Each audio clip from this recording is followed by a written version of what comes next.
मोदी ने लिया किसका नाम जो चलवा देंगे राम मंदिर पर बुलडोजर। बाराबंकी में मोदी की हुंकार, सपा और कांग्रेस पर किए जुबानी वार। लोकसभा चुनाव अब अंतिम दौर पर चल रहा है। ऐसे में जहां जहां चुनाव बचे हुए हैं वहां वहां जमकर रोड शो तो रैली करते हुए पार्टियां नजर आ रही हैं। बता दें कि प्रधानमंत्री नरेंद्र मोदी उत्तर प्रदेश की बाराबंकी लोकसभा सीट से बीजेपी प्रत्याशी कौशल किशोर के समर्थन में चुनावी सभा करने पहुंचे। यहां पर उन्होंने कहा कि 4 जून बहुत दूर नहीं है। आज पूरा देश और पूरी दुनिया जानती है कि मोदी सरकार की हैट्रिक बनने जा रही है। नई सरकार में मुझे गरीबों, युवाओं, महिलाओं और किसानों के लिए बहुत सारे बड़े फैसले लेने हैं। प्रधानमंत्री नरेंद्र मोदी ने आगे कहा कि एक तरफ देश हित के लिए समर्पित बीजेपी एनडीए गठबंधन है और दूसरी तरफ देश में अस्थिरता पैदा करने के लिए इंडी गठबंधन मैदान में है। जैसे जैसे चुनाव आगे बढ़ रहा है ये इंडी वाले ताश के पत्ते की तरह बिखरने शुरू हो जाएंगे। पीएम मोदी ने आगे कहा कि यहाँ जो बबुआ जी यानी समाजवादी शहजादे हैं, अब उन्होंने एक नई बुआ की शरण ली है। उनकी ये नई बुआ बंगाल में है।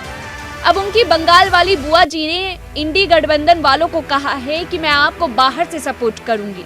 इंडी गठबंधन की एक और पार्टी ने दूसरी को कह दिया है कि खबरदार अगर हमारे खिलाफ पंजाब में बोला। पीएम पद को लेकर भी ये सब मुंगेरी लाल को भी पीछे छोड़ रहे हैं। प्रधानमंत्री मोदी ने विपक्ष पर निशाना साधते हुए आगे कहा कि सपा के बड़े नेता ने रामनवमी के दिन कहा कि राम मंदिर तो बेकार है।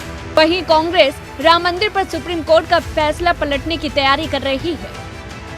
इनके लिए सिर्फ अपना परिवार और पावर ही मायने रखते हैं। उन्होंने आगे कहा कि एसपी कांग्रेस वाले अगर सरकार में आए तो राम लल्ला को फिर से टेंट में भेजेंगे और मंदिर पर बुलडोजर चलवा देंगे। एसपी कांग्रेस के लिए अपने वोट बैंक से बड़ा कुछ नहीं, लेकिन जब मैं इनकी पोल खोलता हूँ तो ये बेचैन हो जाते हैं। इनकी नींद हराम हो जाती है। ये कुछ भी बोलना शुरू कर देते हैं, गालियां देना शुरू कर देते हैं।